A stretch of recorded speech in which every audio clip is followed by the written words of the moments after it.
Me look like I got. And we're live as Lowell's talking about his boobs. Hello, it is 8 o'clock. It is In Bed by 10 Christmas special. It's not 2 hours, it's an hour and 59 minutes because we all know I've got to be in bed before 10. So today we have got Mike McCaffrey looking very Christmassy. Good evening. How are we? Okay. Very good, mate. Out of office is on. 3.5 weeks. Bang. 3.5 weeks. Yeah. Half look, weeks. mate, it's sales, isn't it? So True. 3.5 weeks off. Time for the family spirit now. And looking forward to it. Good. And we have down to my bottom left, Mr. Billy Wood. How are we, sir? How are we doing? Yes, good, mate. Good. Feeling festive, as you can tell. In my elf gear, I guess. But yeah, no, it's all good, mate. Looking forward to this Christmas bumper show. As long as we get in bed by 10, I'm happy. Exactly. And I've got my brain in as well. Even better. But we have got not one, but we have got two guests tonight. We have got, as we said, mind of a gaffer, Ringmer manager, Tommy Haddon. How are we, mate? I'm all right, mate. I'm all right. Thanks for having me on. Looking forward to it. No, not a problem, mate. Wanted to get you on, so I thought we'd do it as a Christmas special. And then just below me as well, we have got Salt Dean manager, Mr. Lawrence Edwards. How are we, mate? Good, mate. You all right? Yeah, not bad. Full of flu, but I wasn't going to miss an In Bed by 10 show. You'll be all right. Hold on a minute. I want to stop it here. Like, I'm looking around the room now, and I see Mike wearing some silly glasses. Lawson and also Tommy have come in Christmas jumpers. Like, one's come in a Christmas dress, but we won't bring that up right now. And you, Mr. Mate, don't think I'm bringing that up next Saturday on the sideline because that's getting brought up all day long. I'll be wearing it. Lee, you look like you're wearing a black hoodie. So it is festive. I will stand up and show everyone. It better be. So, season's greetings. And then on the back, there we go. Very nice. It's a bit plain, though, isn't it? It's a bit plain, though, isn't it? Do you know what I mean? It cost me 45 quid from Next. I just dug this out. I dug this out because I thought, oh, fucking hell, I was wearing a black hoodie myself. I could have just fucking stuck the Coca-Cola fucking sign to the back of it. It cost me 45 quid from Next. Well, more for you. Merry Christmas. I went to Tesco's and everything. There was nowhere to get one. So I was like, well, I have to get one from Next. There we go. So, yeah. But happy holidays. Exactly. Happy holidays, everyone. And for all you that tune in, enjoy tonight. It's going to be a fun one. But let's start with Tommy. Had a game yesterday. And by the sounds of it, it was an exciting end to it. You beat Infinity 2-1. How was it? Tell us, what sort of excitement and stress was there? Yeah, there was a fair bit of stress, I have to say, especially towards the end. But yeah, look, first half was it's pretty even. They had a 1-on-1, which Ben Taylor dealt with very well, but we had a lot of the ball, caused a few problems, but 0-0 half time, a little bit of stuff at half time going on as it normally does, and then second half we came out and got a penalty. Their guy just started, we got to the corner, swung it in, and he decided to catch it. I don't know what he was doing, but he literally caught it both hands and. So we had a penalty, and Jake Lindsay, who's leaving us, unfortunately, tucked it away, and then we were all right. We were comfortable. We had a few moments, nothing too much to worry about. Pretty standard stuff for the keeper to deal with and the back four to deal with, and then a bit like the Jarvis Brook game, last weekend, conceded late. I thought it was 88, but I think it was actually 91 or 90, 91, and yeah, I looked around. There's a few bodies on the floor, heads in hand. Jake Lindsay in front of me. Jacob Ashwood was on the floor, had head in his hands, and then asked the ref how long, and he said a couple of minutes, and we won a free kick high at the pitch, and we stuck it. He stuck it in the box, Jake, and Charlie, the captain, does what he does from time to time with an absolute unbelievable header, and absolute scenery in the last minute. So I enjoyed it. Went from heartbreak to having a heart attack. So it was good. Great win against second in the league, that's for sure. Is Jake back off to New Zealand? Is that? Nah, Jake's had an offer from Shoreham that he can't really refuse. I mean, it's outrageous. So fair play to him. Really? So I hope he enjoys himself there. We wished him all the best today. We wished him all the best. Said, look, good luck to him. Hope it goes well. And look, I have to say, he's been fantastic. I mean, he's a great player. He's a great. Yeah. More importantly, he's a great lad in the changing room. He's a great lad to have at training. Yeah, he's taken to us really well. We've taken to him really well. But yeah, it was as you know at Ringmer, I say it. I probably get slated for it as I say it all the time, but we don't pay. Everyone knows that, and we couldn't keep him. But I'm glad that he chose us. I'm glad that he come to us and gave us the opportunity to see what he was about. And yeah, he's been brilliant. Sure, no, cool. I'm even WhatsApping him later, giving him some abuse over that one. That's a mad one. They're throwing dough at it now, are they? I thought they only pay £30 a game if you win or whatever it was. Yeah, well, Is that? I won't tell you the figure. I won't tell you the figure it is because we're live on air. But yeah, it's he's hopefully look. I wish him all the best. He's been brilliant, like I say, and not just yesterday. In loads of games, he's brilliant for it. But yesterday was a fantastic way to finish it off. Last minute winner. Yeah. Good crowd as well. And yeah, look, I was happy with everything the lads did, and yeah, it was buzzing. Well done, mate. A quick question before you jump in, Mike. So, Tommy, how are you finding it? It's what I always find it's quite fascinating. But how are you finding the move from the Mid Sussex League to Div 1? Obviously, you know, mid table, holding your own more than holding your own in the division. Obviously, beat second in the league yesterday. But yeah, what are the differences that you're finding? One, with player recruitment, and two, just the leagues in general. So I think the player recruitment's a good question because I'll start with that one because I think people slate the Mid Sussex League. I do. I think, and look, I'm biased. I've been there for 11 years. I played in Mid Sussex. I've never managed or played any higher than I am now. But there's good players in that league. You just got to go and find them, right? You have to go and find them. You have to coach them. Now, as I've said before, I can't give players money, so I'm coaching players who want an opportunity, right? There's loads in the Mid Sussex. If you just go and look for them, find them, and give them the time of day. That said, also we do need a bit of experience from this level. Hence why we've got the Jake Lindsays, obviously Leon Turner.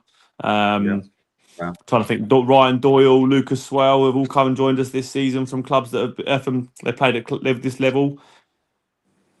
They've fit in really well. I found it really tough to start with. I found it really, really tough to start with. Definitely the intensity is higher.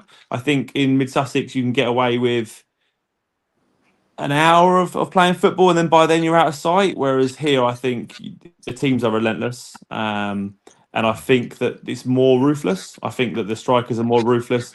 In Mid Sussex, we could give teams 2 or 3 chances and find ourselves maybe 1 down, then win like 5-1, 6-1 or 6-4, whatever.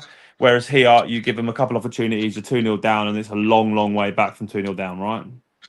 Yeah, agree.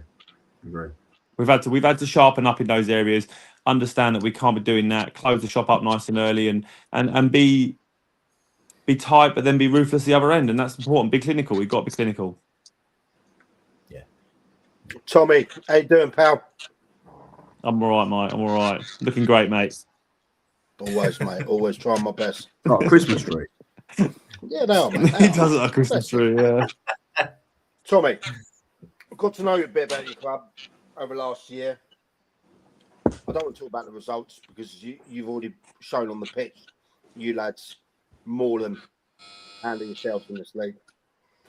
When we talk about, give us a minute on the people behind the scenes that actually make Ringmer work as a club.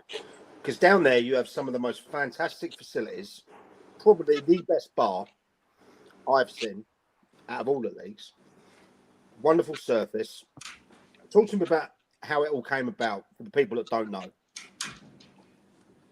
Well, I mean, look, I've been there. It's my 3rd season there, so I was buzzing to get the opportunity. I think a lot of people applied for it. I think 19 or 18 people applied for the role when we did. Obviously, I was at Ditchling, a little club outside of just outside of Brighton, near Plumpton, around there, and Hassocks. I've been there 5 years. I really enjoyed my time at Ditchling. They're a good club. We did everything there, me and Hart, like everything. We were the chairman. We were everything, and people helped us out. But Ringmer was an opportunity that came about that I was like, this could be good for us. And Hart sent it to me and said, look, I think we should look at this. And then, like I say, 18, 19 people applied for it. Some big names as well, though, and they're now in this league and the league above managers. I went and had a chat with them. It just, as soon as I walked in, I played there that season, funny enough, in the cup. They beat us on penalties and they were league below us as well, I think. And I remember it, and it was a tough game. And I remember walking around thinking, this is lovely. I mean, this is only a couple of years old at that point, thinking this is really nice place. This would be like really decent to get hold of. And yeah, look, the opportunity came about. As soon as I went there for the interview, I could see, look, this is a, you know, like you say, Mike, the bar, the balcony is absolutely incredible. And when I got off the chance to take it, it was a no-brainer, right? And from day one, I've enjoyed every single minute of being there. The people, like you say, the bar staff, Michelle and Sean, who are just, that's the heartbeat of the club, right? That's where the hub, that's where it all starts, right? Match day, it starts in there, and we build towards it. And yeah, and the food's banging. They just do a really fantastic job up there. They're really good. They run it properly. It's always clean, tidy, presentable, looks nice. They're welcoming, which is really important. And like I say, the view to watch the game there, when it's a rainy day, sometimes you have to, you know, people go and stand in the bar, you can't see the game. Whereas with us, you can see it from the balcony or from the windows, can't you? It's overlooking the ground. Not only that, the committee are so supportive. Obviously, we lost Mark last season. He didn't pass away. He stepped down as chairman. He's still with us, by the way. He's still with us. Yeah, Mark's still with us. He is. He stepped down as chairman. He gave us the role, me and Hutton. He stepped away. He'd done his time, and now Muzz is in charge. Murray, another good guy. The committee in general, I could name everybody on there, but all of them know they do a fantastic job. Like you say, running stuff on match days, the ticket booths and all that. But that's so important for a club to have that right structure, right? Stuff that we did, that we put in place with the university, you know, that's a massive part for me. You know, one phone call and we had this humongous structure. I mean, I know Loz. What do you mean? Well, I know Mr. Edwards was quite impressed last week when we had a little chat, didn't we, about some analytic stuff that we do. I made a phone call to the university and said, look, what are you doing with your social media students, your physios, your S&C? And they said, oh yeah, we're looking for a partnership. So we've got an official partnership with Brighton University. They send us, I mean, at the moment, I think we've got 4 social media students working with Will, who's another great guy. That's why we're so big on our social media. Yeah. Oh, Will's a legend. Like, you know, I know you've helped me, Will, with my social media, but also he helps me massively in my social media. He does the club social media. It's brilliant.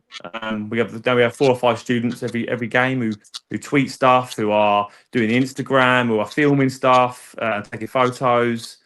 Then also you've got the S&C coaches, who are strength and conditioning coaches. I mean, they're priceless with the physio to get players back on, to have a diagnosis at training, and then a process to get them back on the training pitch is unreal. Like, it's so good. And the analytic guy, Charlie, he's got a couple of students working with him now, but Charlie's actually in I think he's left or he's in his 3rd year. I can't remember, but I apologise, Charlie. But Charlie is. Here he is. Yeah, you too, Will. Charlie, the analytics guy, I can't tell you, he's invaluable. Like, the information he gets on Oppo, watches their stuff, gives us a breakdown before every game of what they're going to play like, how they're going to be, who they are to watch out for, where their weaknesses and their strengths are, and what we can do to obviously set up against that. It gives our training sessions something to work towards, right? And he's brilliant. I think so many people underrate analysis at this, even at that level. Oh, mate, honestly, Bill. It gives you, like you say, a purpose for the week, right? So rather than going into training and go, well, we're always going to do what we do, like work on what we do. Yeah. What a purpose of setting up ready for the weekend, right? He stood on the balcony. Yes, we've got the iPad in the dugout with the goalkeeper coach Leon, who I've known for like 25 years. He's my goalkeeper coach now. His son's on the bench as well at the minute. But he's got the iPad out. We've got Charlie on the balcony watching the game. He's messaging Leon going, after 3 minutes, he's messaging Leon going, it's exactly as I said it would be. They've set up exactly how I said it was. stick to the game plan, and we're like, yeah, right, relaying that. And he's just at half time, he comes and sees us quickly and says like, yeah, this, and this. I think we should do this, and this. And we don't take him by every word, but we use it for our benefit, right, and for the lads' benefit. 100%. Yeah. I think he's brilliant. He's brilliant. I think too many people on social media try and take the piss out of things like that. Yeah, great. About making it overly professional, but ultimately, like behaviour, you want to behave, right? Like if you want to behave at a high standard and deliver high standards, it don't matter if you're step 6, step 5, step 4, step 3, fucking pro in the National League, right? You've got to do what you've got to do. So to be able to bring that in, and we were doing that in the Mid Sussex Bill. Yeah, like and people thought we were mad, and rightly so, probably are at that level. I agree, but any gain we could get, any advantage we could get, we were trying, right? All the one, it's all about the 1%. It's all about it. And Tommy, without doubt. one more question. I want to know the best team you faced this year, the team you let yourself down against this year, and the team that surprised you this year. Oh God. The best team. I don't know. I like Godalming. I like Mo. I think Mo's a top bloke. I think he's a top guy. That said, our game against them, a little disappointed we didn't. I think Mo won't be too annoyed here if I say that I think a 0-0 would have been fair. I think he knows that, and I think we talk about. I talk to Mo regularly. Another great guy in football, and I've learned so much from him. Jude McDonald at Eastbourne Town this year been so supportive. I talk to Jude regularly as well. I really have having someone like that to lean on, and also Billy, Dave. I lean on Dave quite a lot, and me and Dave have good chats. But yeah, Jude, Mo was a tough game. Obviously, the 2 Worthing games haven't been our best. Haven't been our best performances. We've struggled against them. I don't know why. Well, I do know why. They're a good team, obviously, but really struggled against them. I thought Walcountians, they've got a winger. I can't remember his name. I do apologise, but he caused us all sorts of problems. He was very, very good. Very good. So yeah, I mean, been some tough games. Obviously, haven't played Saltdean in the new era, which we're looking forward to next Saturday. So I'm sure he's got them flying, Mr. Edwards down there. So that'll be a tough game. Billingshurst. Is that back? Yeah, it's their place. Yeah, on the 3G. Yeah, first game back. Yeah. It's on the FA. Trev asked me to ask as well. It's on the FA. It's on the wrong. It says it's at Park Hill or something like that. Hill Park. Yeah. Yeah, that's right. That's home ground. Yeah. Brilliant. One other team that was really impressive. I thought Billingshurst's movement up front was excellent. Their striker, again, I apologise, I can't remember. Is it Reese? Ronnie Reese, I think his name Reese, is? Ronnie Reese. Ronnie was unplayable against us. He was such a pain in the arse to mark. He was so good. His movement was incredible. And their rotation they do, I was impressed with them, yeah. Okay. Good.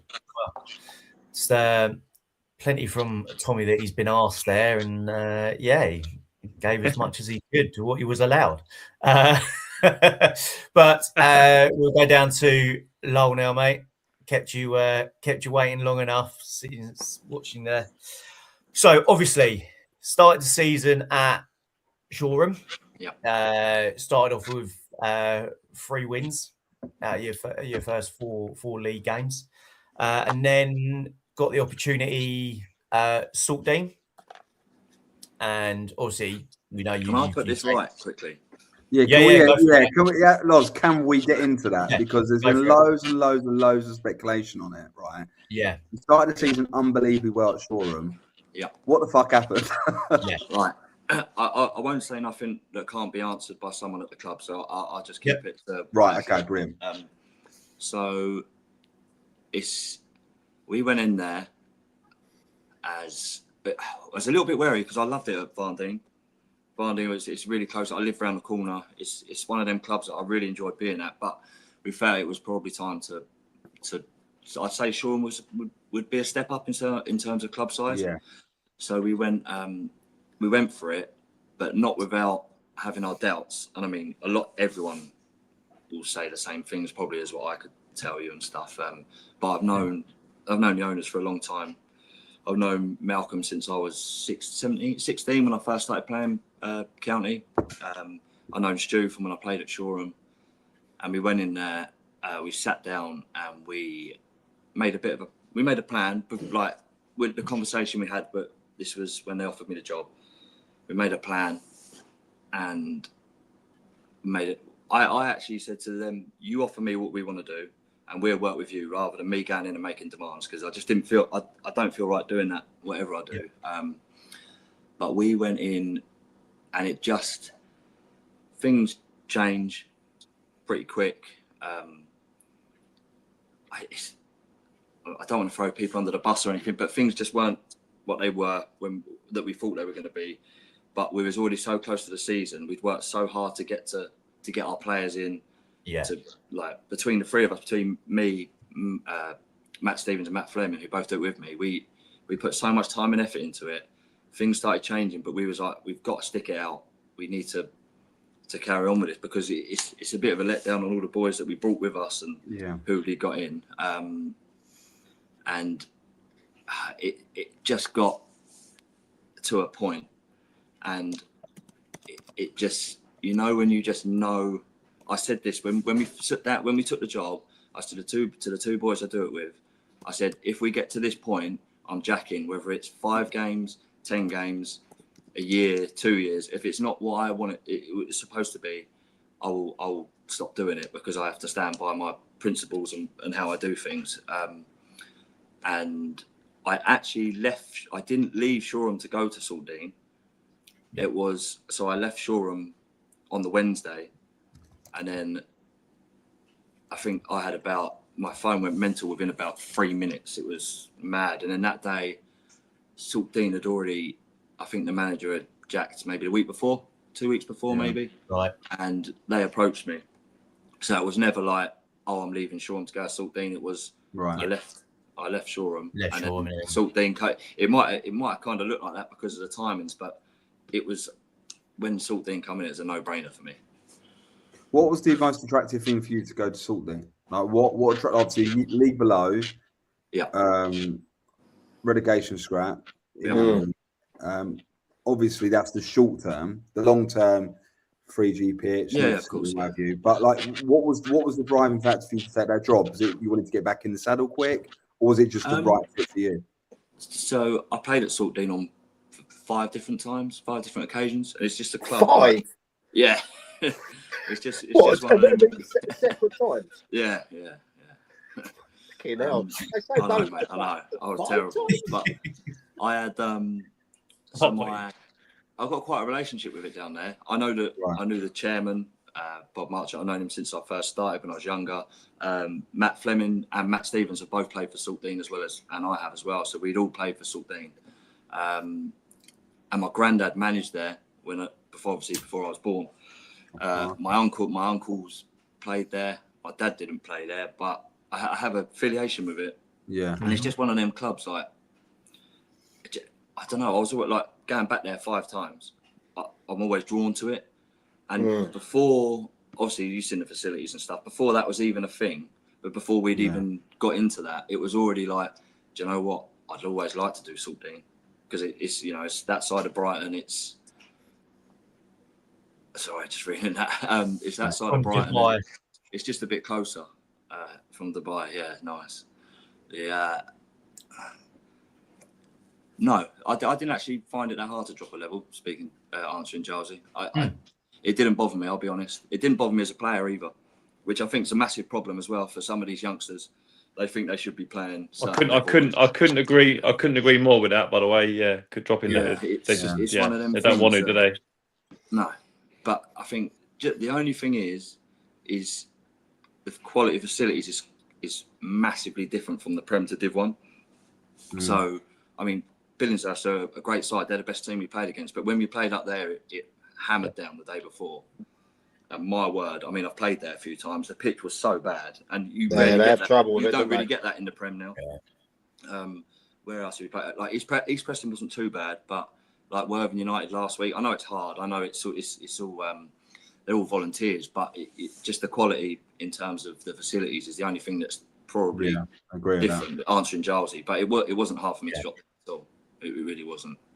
Okay. But yeah, was the drive of the 3G pitch though, and the upgrades that's going on there? It must have been, for me. I'm thinking, as long as I keep them up, I've got myself an unbelievable facility to then really drive back up the leagues. Yeah. You know what I mean? I'll be honest.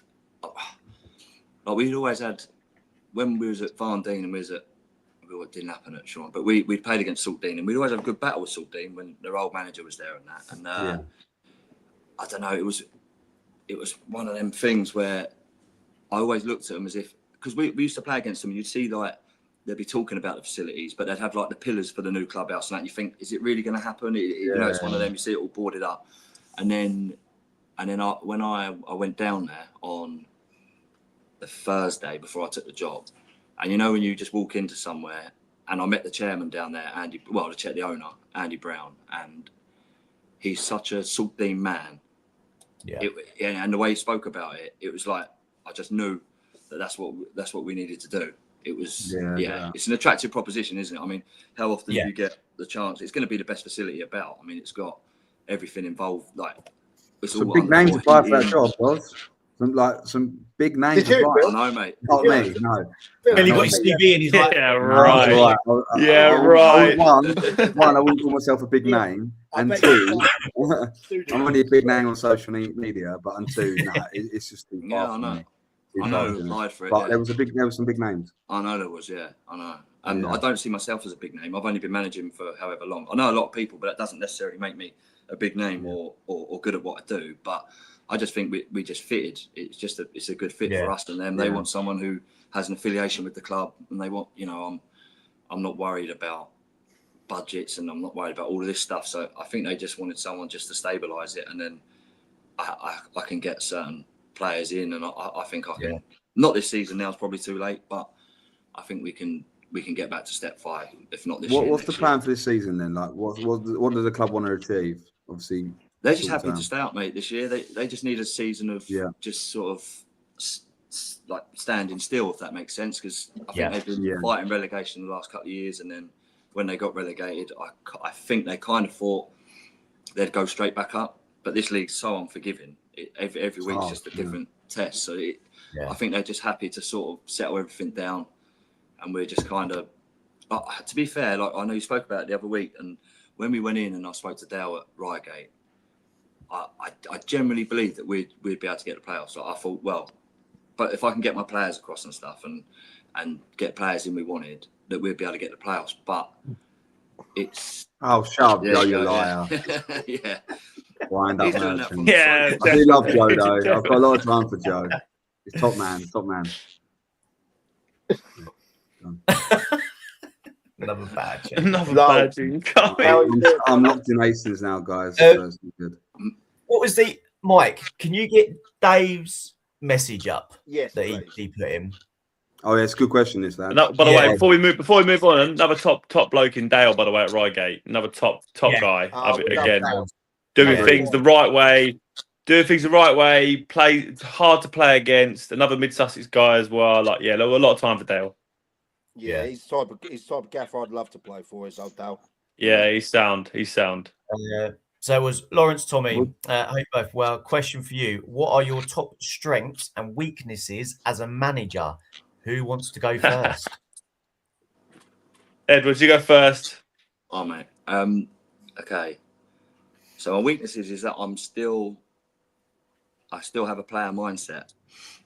I still feel like I see the game different to like I see what other managers do, and I'm a bit like I think differently. I feel like most of the time I feel like I should still be playing when I watch some of them, but it's you have to take yourself out of that football player mindset completely. It's like some weeks I'm all right, but I'm still learning. I'm still only a year and a half into management, and it's still learning. But I say my strengths are, or what the strength is, I'm still the best player at training, and they can see that I can back myself with it.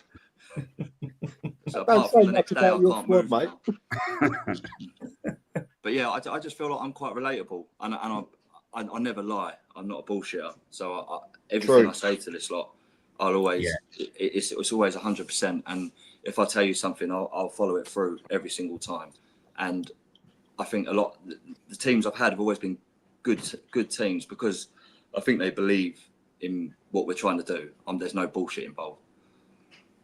Love that. Love that. Love that. Tommy? Well, I'm definitely not the best player at training, that's for sure. Yeah, that's definitely not the case. I don't know. Hart probably. I think Hart is watching. He's probably got some thoughts on my strengths and weaknesses. I think my strength. I think what Lowell said there. I won't lie. I don't promise anything that I can't deliver on. I try and be as down to earth as possible. And be as open as possible for the lads and available as possible for the lads, I'd like to think. Weakness, I don't know, maybe I do get too close to someone sometimes. Definitely when I was playing and managing up to like 6 years ago, they were friends as well. And that was hard to when you had to sort of drop them or ask them to go on the bench one week. That was tricky. But weaknesses, yeah. I mean, my coaching, I'm good at my coaching, but that's why I have good coaches around me, right? I think managerial skills, I'm good with, and I'm good with leadership, a sense. But coaching, that's why I have Ollie, John Hart, and obviously Leon around me because they help me with that. So yeah, another strength I'm good at, and Hart always says this: I'm good at. I've got a photographic memory because I'm not very good at reading and writing. I get a lot of stick for that, but I'm really good at remembering stuff. I've got a good memory of games and things in my head, scenarios, and I think with pictures, if that makes sense. So I spend a lot of time thinking about stuff like that. So yeah, I'm sure Hart, if he's listening, has got a completely different breakdown of it, and it will come up in a minute. I'm sure of it. Wicked. Lowell. Hi. How are you, buddy? Yeah, great. I'm actually hanging bad today. Oh, yeah. Are you hanging as bad as when I took you through the mill on that FA Vars game? You was Mate, you're a mess. God, oh yeah, you were stuck on next I to was there, yeah. Wait, I got the Was that the free bottles of wine, red wine day?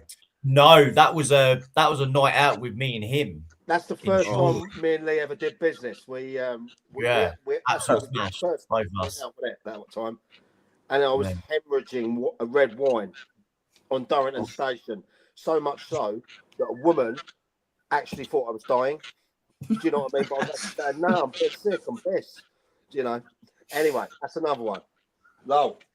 Yes, mate. You know, you got a lot of shit when you left the Shoreham job. Yeah. You know, I'm quite close to the camp, to yourself, to the Shoreham chairmans, everyone like that. It come out of the blue for me because you kept that, respectively, you kept that to yourself, which I thought was pretty classy, although it took you a bit of a while to answer my message. Do you know what I mean? But we'll let that one slide. Don't blame me for doing that at all for the project. What a lot of people don't know is, you're based over that way as well. Yeah. You've grown up there. Do you see this long term? Because it looks fantastic. It looks outstanding. It has to be long term, mate. I wouldn't. It's one of them. I don't see where it's. It's the wrong way of saying it, but this is going to be the best facility in Brighton, essentially. So, and probably surrounding areas in what's going to happen. So, and you got Peacehaven down the road and New Haven. Yeah, exactly. Yeah, and it's still like they're great facilities, but this one is like it will be better. It's underfloor heating all the way through the changing rooms, through like air conditioning. Oh, look at them underfloor heating. Mate, honestly, the chair, the owners. Yeah, but you won't be saying that, mate. You'd love to be in there with warm feet, wouldn't you? Exactly. Take your shoes off. Yeah, but it's so when I spoke to the owner and his wife and Tiff, who come on earlier, it was a bit of a. There you go. Look, see, fucking bloke.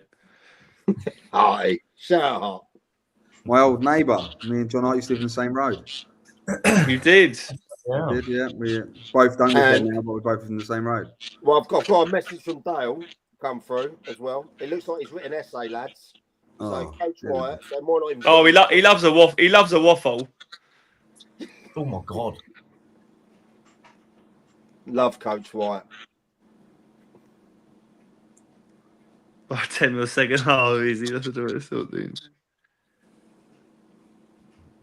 That's yeah. Yeah, that's him. Cheers, That's pal. him. Yeah, Thanks he's for putting decent. us on balls. Knows his stuff, doesn't he?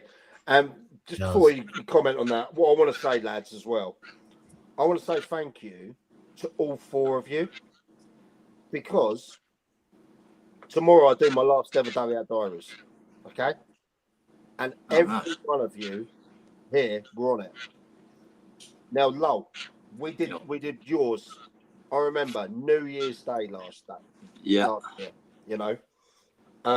And we recorded just before, and I said I was going to drop it on New Year's Day because everyone's fucked from the night before. They'll be on their couch, and they might want to listen. You opened up in that interview like you've never opened up before. Yeah. You got kudos from all around the county for what people don't know. You know, obviously the terrible time with the air crash and how you're involved with the club. It came through as real. It came through. It was emotional. So I want to thank you for that. Oh, mate. It was a pleasure, mate. It was actually that felt like the first. Sorry. Yeah, it was, no, sorry, no, you jump in. But it's actually, I just wanted to say, it's actually my favourite Dugout Diaries you did. I remember listening to that one on New Year's Day as well, where I walked the dog, listening to it, and like, because we've only ever encountered each other once in the game, right? Apart from that, like that's it. And it was just nice to hear your story, and also just what you did, of our dealings as well, just to kind of understand that a little bit more, because I didn't really get it. Yeah. You're playing at the old, I say a decent ground, but a ground with stature. To hear a little bit more about what goes on there and how it is, like, and also just your journey to that point was fucking brilliant. So yeah, I just wanted to appreciate it. It really was, and people ain't got it. It's still on Acast, still on Spotify. Go and download it. Anyhow, so yeah, cheers for that, Lowell. And then Shameless plug. Tommy, I did yours shortly after. You were the first one that I took on from outside of the leagues, outside of that senior football thing, when you were coming through. And the access you gave me was fantastic. It actually gave me an insight into how good Ringmer FC's media is. We've mentioned that already. And your story. When you're in Belgium, you come over, you mentioned that you struggle with the reading and writing and stuff like that, but you still got through sure. analyze the game. So thank you for that. Then I did Penn. We did it. We had a right laugh doing that. We did it at Arundel FC, didn't we? Yeah, 15th of December. I can remember the date as well, because it was the night of Mark White, Dom, and Craig. That was it. Yeah. And then the project. This guy here took it stratospheric. The project. Project Wood. When we did that Dugout Diaries, mate, it did 1,000 downloads in under 12 hours. Yeah, it was a story, wasn't it, at the time? That's for sure. My phone, there was WhatsApp groups made up out of it. People were sending me messages from everyone. It was real. It hit the market. It hit everything. It's to this day, it is the second highest one ever downloaded. Yeah. And so ironically, look, the other side of the story was the highest one. Oh yeah, of course it was me going in there. But look, I think with the Dugout Diaries, and I'm sure I can speak on everyone's behalf here, it gives you an opportunity to really get your point of view across. Obviously, mine was very subject of not my career or my life, but more the situation, right? And I held back that for you, Mike, really. And I did. Mum. And then I remember when all the shit was coming out, I was just like, look, give me a week or so, because they're gonna fluff up here and they're gonna make a ridiculous lie, and then I can show you the receipts, which I did, and then obviously You did come. You came with every. To be fair, Bill, everything you told me off camera, Yeah. you backed up. Yeah. With receipts. Oh yeah, There 100%. was no bullshit, nothing like that. What's done's done in the past. But No, it was brilliant. I appreciate it. But I think the platform that Dugout Diaries has given so many people can only be commended, Mike. And look, at the end of the day, it's what's led to agreed. this. Thank you. Yeah, agree. It's you know, I've got my last one tomorrow where Trev and Gareth are going to interview me. Basically, we're going to do a bit. We're going to go for a bit. So nothing's off. Imagine if that flops, though. Imagine if that flops. No, because I'll just lie about it. I'll just tell everyone it done 10,000 downloads. I'm going to put that in coming number one. No, look, for me, you know, I'll talk about it more tomorrow. It's not that I'm not leaving or anything. I'm not leaving. I just want to do more live stuff. I want to do more video content. You know, I want to do more stuff that's real that'll get me in trouble with this Sussex County FA. Yeah, I got the letter, by the way. Cheers. So, there. You're getting a ban. Are we going to answer that question, or? Yeah. Yeah, go on. Down to there. If you could pick one player to sign in, lads, who's it going to be? From the Prem to Div 2. From the Prem and Div, what? From Div 2 and one from the Prem, or just all the way one? down to Div 2, yeah. From the Prem, I'd probably pick Jake Lindsay from Shoreham. That's what I'd probably go for. Tommy, can I jump in there? Because this podcast don't hold any punch. Like, we don't pull any punches. Here we go. Go on. What are we saying then? What are you saying? No, like, if Jake just gone for a ridiculous offer? Because I know what Jake Lindsay ridiculous offers worth, right? I paid him last year. I ain't gonna lie. Yeah, so, I know what you paid because he told me. Yeah, exactly. Like, I'm not gonna bullshit that. But with that, is he gone for, like, you don't have to say the figure, but is it big money? Well, it depends what you call big money. I don't know what you call. Look, I've never had a bill, as you know. I've never had a budget. I've never dealt with money in football ever. I've only dealt with money in my business that I work in, which is Bricklands building. So I don't know what is ridiculous money. But yeah, I mean, three figures. Yeah, it's free. Yeah. Yeah, there you go. So, but then Loz has been there, right? So Loz, you've been the manager there. Yeah, like, they're in this relegation scrap at the moment. And now, sorry, I'm gonna hijack this question. We'll go back to it. Go on. But they're in a relegation scrap now, and I've always heard that it's not the biggest budget down there. No. Is this a sign of them now thinking, shit, we're rooted to the bottom? We haven't won a game in, well, I haven't heard that. Longer than my Lancing run. Yeah, but I'll interrupt that as well then, because he's only here till the end of January. Yeah, that's what I thought. I thought he was going abroad. Yeah. Hang on a minute. Yeah, he's going back to New Zealand. He's signed the deal. He's moved club, and he's going to play what? 5 games, 6 games? Yeah, I think Jake. When I spoke to him this morning, I think he said 5 games. Yeah. He's getting a bit of that holiday money. Well, exactly. That's what it is. Yeah, he needs to go. He needs to go back to New Zealand with some money. Exactly. That's what it is. Yeah. Can't blame him. But like, Lodge, no, absolutely. Again, as I said, I've got nothing wrong. He got nothing wrong in doing it. Like, fair play to Jake. Like I say, he's been open. He's been honest with me. We've had honest conversations. But yeah, one player signed from the Prem, Jake Lindsay. There you go. Go on, Loz. Who you have? I tell you who I've seen a couple of times this year. Off the top of my head, Curran, is it at Bexhill? Charlie Curran. Charlie Curran. Yeah, he came through Hastings. Mate, every time I've seen him play, I've watched him play 3 times this year. And he's been decent, really good. There's loads of standout players, but he's just one who always sticks in my head.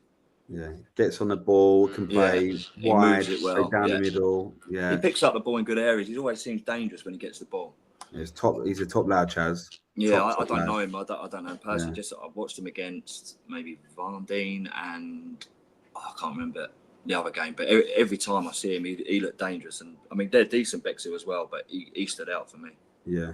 No, he's only young. He's not mid-20s. Is he? Yeah. So one player that I'll put out then, if either of you would, if you could, budget-wise, afford him. What about Zion at East Preston? See McLeod, yeah, striker. Yeah. Left footed striker, yeah. He, really though, he's a player that should be playing Isthmian League football, but keeps dipping back into East Preston, doesn't he? Do you know what? I played him twice this year. One time he was unplayable, like ridiculous. He's big. Every shot he hit was at 200 mile an hour. And then the next time he played East Preston, sorry, or it might have been the first time, he couldn't do anything. Really? He's obviously a decent player, but he just We played him.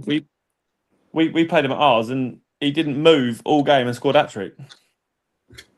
And just hits the ball as hard as he can every time. Yeah. Oh, he had three chances. He buried all three. Yeah. Yeah, that's what he's like. But And the criminal one, he's not playing any county league football at the moment. Is Ellis Wright? Where's he then? Absolutely criminal. What's he doing? Playing park football. Oh mate, He's at I Newark. can tell you, I've got a list, mate, of players that Or play Nutley? football instead of playing. Nutley's that, yeah. It's Nutley. ridiculous the amount of people do it now. What is It's madness. Do you think it's because they fell out of love of the game, or Maybe. I just think Or Definitely. they want to play? It's definitely love of the game. It's definitely love of the game. They've also just got burnt out.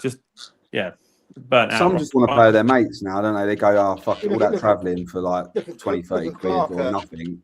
Well, I might as well just go and play. I'm a local rec, my mates. Well, you look at BN Dons, the Sunday League side. Yeah. They've got a lot of players there that used to play Saturday football, but they'd rather play Sunday League football because I've heard that they've said it's a lot more relaxed and they enjoy it more, and they're with their mates. And But that goes back to Lee. That goes back to the environment you create. No, we try and create an environment where. Pardon? Probably right. I think what you're saying, Tommy. Yeah. Yeah, you got to create the right environment for people to flourish. Like we try and do that. You try and do it where it's an environment where you can come in, you can be relaxed, you can be yourself, you can do your and then hopefully you can kick on from there. If it's the wrong environment for them, then they are going to find themselves like not wanting to play, right? Yeah, exactly that. But I mean, Beyond Dons are flying on a Sunday. I've got a couple of them who play for me. Jesse Burbridge and Luke. Oh yeah, they're both very good players. But I think to be part of BN Dons, you have to love BN Dons. I think it's that kind of club. I know a few of the boys down there, like Billy Green, and Ollie DeMario, and they love it down there. And I think you have to love what they're trying to do, especially like Saturdays. They're trying to progress, aren't they? They're trying to get into county league and stuff. I think you have to love to be part of it. But they are decent. There's Sunday teams. What they got through to the last 16 in the country. Yeah. Sunday FA Cup. Yeah, they got some decent players. Sundays. They were Capri Sun or Midday Sun, whatever they were. What happened? Did you get in trouble at BN Don's game, Mike? Yeah, he did, the boy. You got in trouble, didn't you, Mike, at BN Don's game? No one likes the grass, but hey, you know what I mean? What it is. But it don't matter. I've got that charge coming up anyway. Just another one. Yeah, just another one to beat, mate. Yeah, I hear there's going to be a lot of there's going to be a lot of press there that day as well. When you well, it will be interesting. It definitely will be interesting what we got lined up for that one. But that's that story. But yeah, you're right about BN Dons. They got some really class players in there. Yeah. For me though, there's if I was a gaffer, there'd be three I'd be looking at. If I could pick any of them, go on. It would be Jack Barnes at Heath. Yeah. It would be Dion Jarvis at Stenning, and it'd be Noel Fisher at YM. Oh, mate, to be fair, he's Noel Fisher. Oh, mate, of course he is. He's a bowler, and his brother's a bowler. Yeah. He's another one who I watched. So's Dion, so's Jack Barnes as well. But you can't really pick from Hayward Heath. That's just a bit of a cheat code, isn't it? It's not really fair. Yeah, exactly. But I would have Joe Ben as well. I know Joe. I played Ben, brilliant. Mate, he nearly come to Shoreham, and then he ghosted me and went Stenning because that's the kind of bloke he is. but yeah, he's decent. And when I played with him, mate, it was ridiculous. And mate, if I had a tenner for every time I was ghosted, I wouldn't be sat here. I tell you, I'd be in Barbados. I tell you, honestly, the amount of players that ghost us. Yeah, I don't know about that. It's the no budget thing, mate. Yeah, exactly. Yeah. So here we go. Looking at your two teams, say this season comes to an end. You've survived the season. You've hit mid-table. Is there any? And I know it's a bit of an early one, but what areas would you say in your team need a little bit of experience to push the team forward that little bit more for next season? I'll go, shall I? I'll go. Yeah, I would. Yeah. My team's fairly. I'm quite lucky. I'm sort of building my team now. Like I say, lucky. It's not lucky really, because it would have been ideal to do it in pre-season. But we're sort of on one more away from where I need to be. One more player, and then once that's done, I think that's me. I'd like to just work with this team, use this as a pre-season almost, and just try and push and keep this lot together, and maybe add one bit more experience. But experience is hard these days. The experienced ones who are decent either want to play low, like they'll stick to where they live, or they'll go somewhere for dough. And it's just trying to get them in, which is a tough part. Tommy? I'm going to do the diplomatic answer here, aren't I? Not again. Yeah, look, you know me. I keep my cards close to my chest. Look, you're always looking to it. You're always looking to improve, aren't you, in all areas? And that's no disrespect to any of my lads that I've got. They're all fantastic boys. But you do want to. Yeah, I mean, the thing I'll say is that we are really young. There's a few of us. There's a few over 30s, but they are really young lads that have come through with Ringmar. So, or come to us this season. But I don't know. I mean, I don't know. I don't want to say one area in particular, because that would be disrespectful to the person that plays there now. Right? That's where I've got to be careful. But a bit of experience, I think, an older head with some experience at this level would be what we're looking for. Someone to come in and just understands the level, understands what required in this league. Would be a good to help them younger lads continue their journey, right, and their pathway. 100%. My finger up by the looks of it. Question for me. Predictions. Ooh. Who wins Div 1? Who goes up in the playoffs? Ooh. And who gets relegated? Fucking hell. Who's going first? For me, got them in win the league for me. I think I've always said that since day one. I think having played Billingshurst and Infinity now, I don't know. I think Billingshurst have got if they can continue what they're doing, I think they've got a really good shout. I'm not going to do relegation. I'm not that person. It's free that goes down, isn't it? It's free that goes down. Yeah, it's free this year. Yeah, free this year. Is it free? Is it? Right. Oh, I didn't know that. Yeah, it's free. Yeah. Well, it's free. I'll go. I actually think it would be Godalming or Billingshurst to win it, but also whoever doesn't win it will win the playoffs.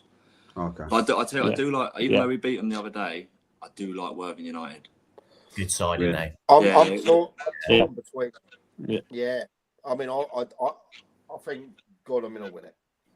I think most record of losing 3 or 4 games in 54, 56, 57 games, something like that. That speaks for itself. He's lost 5 games from last season, like all last season, this season, 5 league games. That's it. That's One ridiculous. this year. Yeah, but you go back, Bill. You go back to what we talked about planning and like understanding analytics, and he's one of them as well. Whenever I've spoken to him, we talk about so much of this stuff. He does what we do, like, or what we're trying to do as well. He's so in depth with stuff. He's so good at all of that. What's that, Tommy? What's your end goal, manager? Tommy's Mr. Ringmar. Tommy will be there until he's 65. He'll be like life president. I don't know. Go on. You have to be careful with those sort of questions because He's going to answer this diplomatic. Just want to clarify now, Ringmar. We're not trying to get Tommy another job anywhere. It's just a question. Don't worry. What is my end goal as manager? Speaking, I know how loyal he is and how if you cut him open, he'd probably breathe a bit of blue. Ringmar, he would, because he's. I'm not speaking out. Right, don't make the question harder. Yeah, No, I'm, he's- I'm just saying. Tommy, I'm just saying. If a job come up, let's just say if you're flying and a job come up at a club with a big budget, not too far away from home, like would it be? Is that your Salt Dave. aspirations, or is your aspirations to just try and take Ringham as high as you possibly can? Well, That's the question, right? yeah, of course. Ringman's not going to have a budget ever. They said that they're happy where they don't want to do that because they got burnt by the previous club, right? The previous what happened with the previous club where it all folded, it all went wrong, and I totally understand that. So there is a ceiling there where that we at some point. I mean, I know Hassock's done an unbelievable job last year with no budget, right? I believe so. Or there are rumours they didn't. Yeah, whatever. Yeah, I see the eyes peel, but yeah, look, there are rumours they didn't. They did, whatever, but. There is a ceiling with Ringman. I get that, and this is not me saying I'm off, by the way, or anything like that. And I like Mike says, I love Ringman. I think it's for me the platform where I've come from to where I am. It's done wonders for me. It's a fantastic club. Yeah. I love walking in there I genuinely enjoy driving to Ringman. I'm excited to go in there every time. But yeah, look, I do want to also as a manager, and I think Hart, you know, we've been together. Not in that way, but probably should be for the last like 9 years. I think it is now 9 years worked together. We have always said we want to continue our journey as high as it will go. Is that Ringma? Hopefully, is it not? I don't know. But a budget's never been my thing, though, Bill. I read a tweet the other day that come out from this guy. I think his name was Chaz on Twitter. It said non-league managers, it's not how many players you can buy with money. Yeah, it's not. It doesn't. Being a good manager doesn't make you how many players you can buy in. It's how you players are loyal to you and how you coach them. Right. My players have played for me for some of them. I mean, Charlie, my captain's been with me 7 years. I mean, that's mad. He's come so far together. He needs a shout. And other lads, he's such a nice guy. He is as well. Oh, he's a nice guy and he's a machine. Like he's a machine. But I've had other players play for me for 5, 6, 7, 8 years, and and have been warriors. Dave Jones, Sheldon, Sean's people. I could name loads. But if a club came in, it would have to be the right facility for my style and ethos of football. Without doubt, it would have to be that, and it'd have to understand that, and also they'd have to have the right ambitions that match ours as well. Fair enough. Yeah, I'm not, what can I say? I'm very happy at Ringmer, though, just to confirm this. I'm very happy. Yeah, Ringmer, we're not. He'll never be coming on the side. Yeah, we're not touting him out anywhere. Don't worry. He's just had to get the question asked. So that's just been a brilliant hour, lads. Like really, we really appreciate you coming on and answering the questions, and you're both in your own battles this year in a really tough league. But yeah, no, it's great to see. And look, I think both the clubs will want you out now, Tommy. You're done. See, now that we started, now you fucking started. And Will's a big player at Rimmer now. He's ahead of me. He just called a committee meeting. Yeah. Well, luckily, I'm on the committee, so that's all good. But yeah, no, it's really good to see. Like, obviously, the Shoreham thing at the start of the season proved, like, it did send waves, and I don't think that was just because of you lads, really, with regards to you leaving. I think it kind of opened up where the club was at, and it kind of has shown from that to where they are now, right? Yeah. So you coming on here and us kind of understanding that a bit more, and seeing what you're doing at Salt Dean and why you're there, it's great. And look, the Ringwood journey, Ringwood should always be in semi-professional football. Do you know what I mean? Not intermediate. Ringwood is a football club that belongs, whether it's the Prem or Div 1, it belongs 100%. So to see you get that promotion last year finally, and then now holding your own there, it's great. So thanks, lads, for coming on. Yeah, appreciate that, Bill. Thank you. Yeah, no, absolutely. I mean, when I asked all these managers to come on, you tell us they would do a Christmas special, and yeah, you were both well up for it. So, apart from we were meant to have Mr. Wise, but he's where's the Wise man? He's ill, bless him. Yeah, he's got tonsillitis. Yeah. So we'll get him on the league. Great guys, is old Wise. Yeah, so I said to him, we get one done with just him when he's feeling better in the new year. No, it'd be good. Be good to see him. So this weekend, you didn't have a game, did you, lads? Nah. Just we had a team night out yesterday. Was that postponed or was it No, just no just didn't have game? a fixture. Didn't have one. Yeah, Wow. Lol, cheers for the invite, mate. Mate, you don't need an invite. It's a turn up job here, isn't it? Yeah, cheers for, No, cheers for not he telling just turns up anywhere, Yeah. and he's like, You don't "What want we to doing?" tell Mike anyway. So it turned up. Yeah, with the three-quarters reason of you're not red wine. invited. Yeah. Yeah, he'd have turned up and sponsored half your players. I need that, actually. I do need that as it goes. We have to have a Oh, night out Mike. in the season. Yeah, hang on. Last time I did that, I sponsored your player, he played 3 games, then pissed off with you. Oh yeah, I just want to clear another thing up. Just reminded me, actually. I think the other week, Bill, when you said on here about someone you'd heard grapevine that I told players to leave after I left. Yeah. Oh, it didn't come from you, but you said to someone that said Yeah. it. So after I heard that, I went back and looked at the team. So they played Van Dien. God, I actually went to London, mate. I didn't go to Turkey, just so you know. I'm close, by the way. So you know, I'm very, very close. This lighting makes it look like I've got here. Oh, I am. terrible. It doesn't take long. It doesn't take long for a ball joke, does it? I mean, normally on a Saturday, it's within the first minute of kickoff. So I mean, he's done well to hold on that long for that joke. Mate, I'm very happy. I'm very happy with no hair. Thank you very much. But Don't yeah, worry, going back fine. to that. Sorry. If you look at the team, the game after, was it exactly the same as the previous game? And then it was a slow filter out. I think people just, part of the reason I left was because the players, some of them were getting a little bit disgruntled or whatever. So it wasn't like me telling them you got to go. I would never do anything like that, but it was their own choice. And obviously I took first player I took was Theo, who's come with us now, but I chose him over my own son, which is good. I think it's the right way to do things, mate. But but my boy he was there till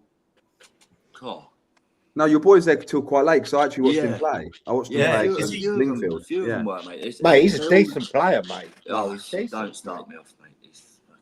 But it was like players had gone and left on their own accord. It was because to be like when I went in at Salt Dean, they already had a side, so it's not like I was going into a pre-season where everyone's left or anything like that. It had a core of players who wanted to stay at Salt Dean, whether they were good enough or not is different matter. But it wasn't the case of that. I needed to go. I need all these players in. Don't play that. Do all of that crap. It was. I was going here knowing full well that the big build was probably going to be pre-season coming up, but just so happens that the players wanted to leave and they went wherever. But it was never a case of like making people like not play. I would never do anything like that. No, that's good to clear up. You're always going to get players. You're always going to get players follow you, though, aren't you? Like that's just the way it is, bud. You know, as soon as you went there, you're always going to. It was when I left Ditchley and I went to Ringmar. I said, "Look, I'm going to Ringmar. You know where I am." And I think 32 came across. I mean, that's just you can't. Yeah, you can't. Or 28, I think it was something like that. Squad, isn't it? Yeah, you can't. You can't help it. It's just the way it is. It should be credit to you, buddy, that you're doing the right thing, right? It should be credit to the way you do things, that they want to play for you and they want to come with you. That should be that's on you, mate. 100%. 100%. But like, I don't know. I like you say, that whole situation. It's sad to see because obviously I thought because I watched you play Little Common. I thought, this Shoreham side's decent. I really looked at it and thought, you're going to be a problem this year. They're a group of mates, right? Drop off. They're all a lot. They're all. You were tipped to win the league. Yeah. Oh God, let's not start that. Justice for Ridley. But we. Man. We beat Peacehaven, not comfortably. That definitely wasn't comfortable, but it was. We had 370 watching on a bank holiday Monday. It was the Saturday after the class. Game. Yeah. We had our team. They're all like majority are from sort of Brighton area, but they're all good lads, stick together, and they all know each other. And you knew that during pre-season, some of the results were a bit off in pre-season, but that's just standard. But you could just tell, like we'd always have 20 at training, but it was always the same 20. Do you know what I mean? And you could just tell they wanted to be there. And it's a shame because the longer we would have been there, the better we would have got. Yeah, I agree. We started really well. Like against who did we beat? Beat Crawley Down first game 2-0. Then we beat Little Common. And I think both them games we were really comfortable. And we lost to Forest Row, but it was a horrendous penalty decision when we were 1-0 up. And and then the last minute winner, Scott Faber scored a last minute winner. And then who did we played? We beat we had the Vars, and we beat Peacehaven, and then we lost to Roffey. I think it was 2-1. We were 1-0 up, and on the stroke of half time, we had a penalty. Honestly, worst penalty decision I've ever seen. And he sent off our player just before half time, and it just changed the dynamics of it. And obviously, then we left and what have you, so we didn't really get to carry it through. But you could just tell that we was competing in every game. We were competing against teams like Forest Row had decent budget, decent team. Yeah. Like Peacehaven are a very good side, and we blocked them out. And it's just a shame that it went like that, because I think we was looking at the playoffs. Like we felt that we could have got in the playoffs, and I know like Ash Ridley said about winning the league and saying there's loads of money there, which is a load of bollocks, because the budget was cut in half in pre-season. But it just felt like a good side, but we're trying to, we've got to try and replicate that at Salt Dean, the same sort of environment, which I think which is what I try and create at the last two clubs that I've been at, and I think it can work, but it's just a shame that it went like that there. But I think next season, if it goes how I want it to go, you'll see a similar sort of side. Well, the thing is, everyone it's a lot easier to get your situation sorted in pre-season, isn't it? Like going into the season, you can't, you can only nick one. I say nick, you can only get one player out of the club every 28 days. Yeah. Unless they play ball.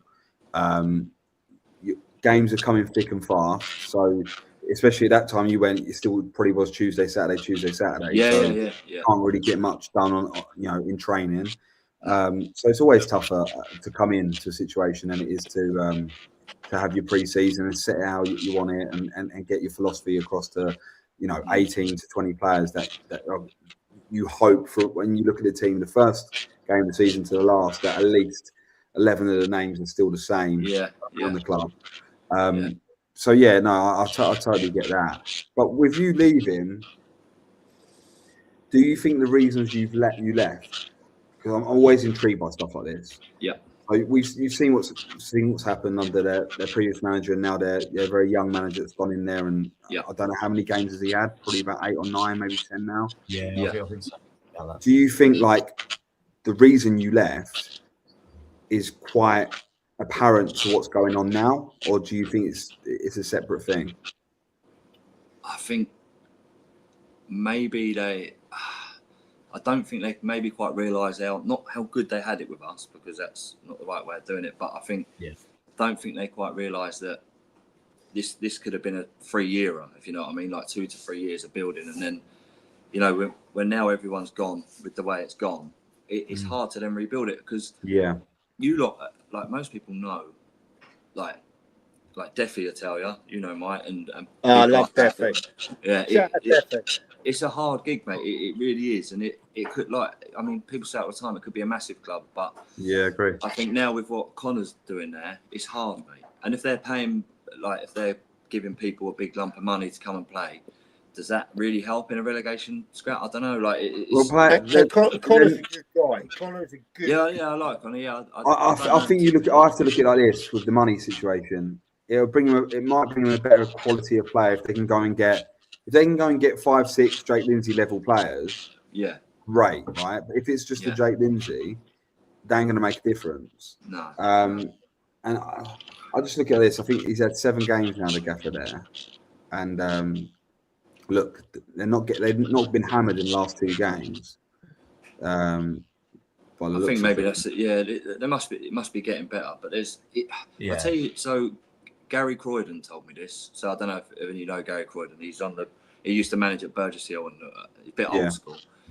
And when Van Dien was struggling, he just said, I think I wasn't playing. My boy might have been playing, so I was just watching. He used to say to me, just go back to basics. just go back to 4-3-3 and clip the channel. Stop trying to play through teams when you don't have the players. And that always sat quite well with me, because like when we played you at Varndine in the Cup when you was at Upfield, we bailed down to player pressure, like, oh, we've got to play football, we've got to do this, we've got to do that. But realistically, we didn't have the players to do that. And after we played you and you beat us 3-0, I think it was, and we went, right, fuck this, we're going back to basics. And then we won 11 on the spin. Because we had the right players to play a certain way, but we bailed down to a little bit of player pressure of you've got to play this certain way. But realistically, you just play to win, don't you? And 100%. We had the same odds at Arkfield at the start of the season on pretty pitches. We were brilliant to watch and play. Like, we looked good. As soon as it started getting a little bit sticky, we had to go to clipping the channels. You know, mid-block, clipping the channels, picking up seconds and playing in the final third, because we just couldn't. One, on the upfield pitch, you couldn't do it, and we learned it hard because we got absolutely fucking mullered because we just couldn't do it. And then so we just had to change our philosophy there. Obviously, we probably would have stuck, like, in hindsight, if I'd stayed, we probably would have stuck doing that until it dried up anyway, until end of March, but end of June. Yeah, probably. Yeah, true. It was like that this year, wasn't it? But I think you're right. I think sometimes people get caught up in, we're ball playing side, or you know, this is how I play, this is my style. But actually, your style's either winning games or losing games in football, right? Yeah, that's completely how I see it. Like, I don't necessarily have a way of playing, but I sign certain types of players so that we can be almost dynamic, so that we can adapt to situations. Like Worthing United last week was a great example. The pitch they've obviously kept it a little bit longer to protect it, so we had to play a different way. We went slightly longer, and we set up different to what we usually do. Went slightly longer. They kept trying to play, and we could nick the ball higher up the pitch. And I think sometimes it doesn't work. How do you normally set up then? Just a low block, mate. No counter press, mate. It's all You already know. Cool. I'll let Charlie know. Yeah, exactly. Dallas has already flown the drone over. Anyway. Yeah, I have. Bielsa gate all over again. But like when we played Upfield the other week, obviously they're going for a funny. Well, they might be out of it now, but they're when we played them, we beat them 8-0, and we just constantly passed the ball, and it was just a constant, because we played at New Haven. They're obviously short of confidence. We scored after 2 minutes, which is always what you want, isn't it, against a team that are low on confidence. And then it's a different game situation. Like we could keep the ball, we could move them around a bit, but you just have to adapt, because before that we played Loxwood. The last game we won was Loxwood away. And we changed up how we were playing there, because obviously that pitch is nice up there, but it plays different to a 3G, and we just become more adaptable to it. And I think, like, with the players I have, we can do that now.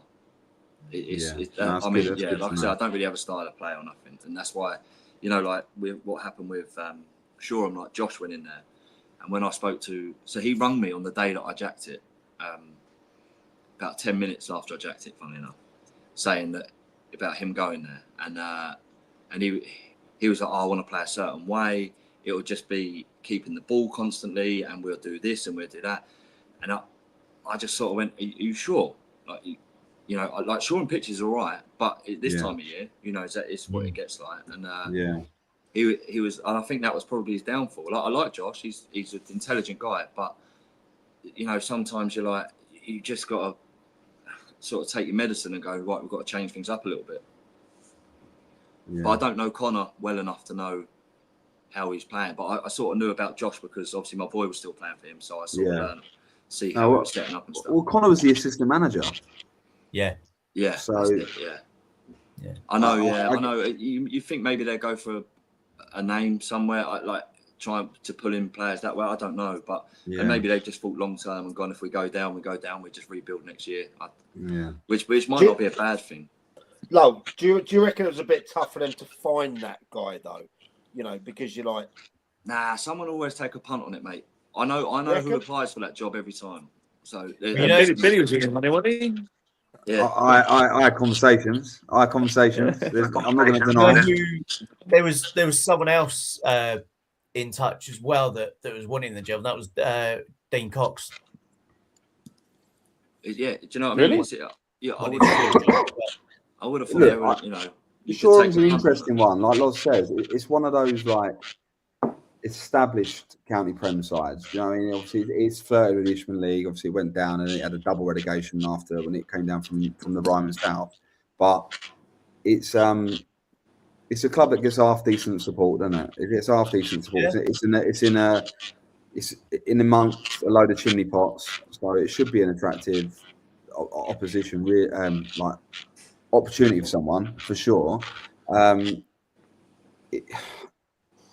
just don't, because I spoke to Stuart, and Stuart's a nice guy, by the way. Yeah. He's a really good guy. I really enjoyed my chats with him. Like, you just don't know what they want, like what they really, really want to do, and it's like, I don't think they've probably accepted relegation, like in the sense of we're definitely going to get relegated, just whatever happens. And that would say it based on the Jake Lindsay conversation we had earlier, that they've not accepted relegation.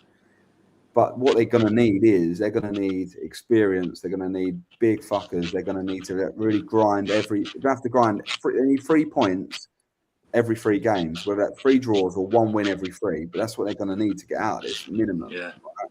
So I look at that the bottom 5, 6 in that league, and I can't see many of them picking up loads of points in that league.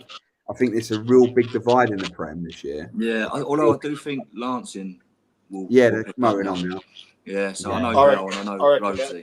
They'll stay up, Lancing. Yeah, Lancing will be fine. Lancing won't get. I think Lancing will get out of it and not have to worry. But then if you look down there, the Lingfield situation is we're waiting for episode 2 of their documentary, so looking forward to that. Months, isn't it? Yeah. Has that come out yet? We've got the owner coming on as well. He's coming on so we can ask him stuff. Has that come out episode 2 yet? No, not yet. No. You've got to see, Vardinians are down there. I think Van Dien get out of it. I think Van Dien get out of it. It's Shoreham Old League next weekend, isn't it? Yeah, it is. Yeah, next on Saturday. Yeah. On Saturday, yeah. Do Shoreham get out of this? It only take a couple of wins for a bit of confidence in the team, and then But they get a couple of wins. That's what we're saying, isn't it? They got tough games. Yeah. Their next 5 games: Vardinians away at the Withdean, Forest Row, New Haven, Haywards Heath, and Midhurst and Eastbourne. Well, there's 2 massive 6-pointers in there. But Midhurst are another one, isn't they? Midhurst one. Yeah, they're having a bit of a spell at the moment. They're kind of just dropped down. But I heard that when we played them early in the season, that someone was throwing money at it. Oh, that is legit. Allegedly. Yeah, I know. Yeah, I know. Some of they spoke to someone I know. Isn't it one of the players' dads or something like that? Or I don't know. I just know that it's ridiculous that some of the money going around. But I don't know. Is it one of them where it's run out now? Or they've stopped doing that? I know they offered a YM player stupid money. Yeah. And when I say stupid money, I mean stupid money. And that player, I'm not mentioning who it is, he was on a quarter of what he was offered, and stayed with Liam. Oh, and idiot. Yeah. Fair play. No, fair play. Although Midhurst isn't, you need. I'm not. There must be people behind the club who work hard, but it's a hard gig there, isn't it? Yeah. Well, in the middle of a village. Lemmy Ewan, he obviously went to pay them. Yeah. Oh, mate, he's flying. He's flying now. Yeah. Yeah, and it's well documented that Lenny ain't been well over the last couple of years. Do you know what I mean? But he's getting better, obviously.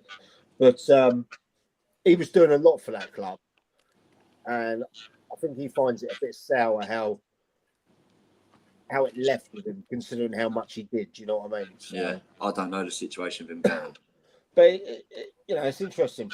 It's definitely interesting just to see what goes on there, because this festive period coming up, where games come thick and fast, you get suspensions, injuries, and that. Teams can drop points.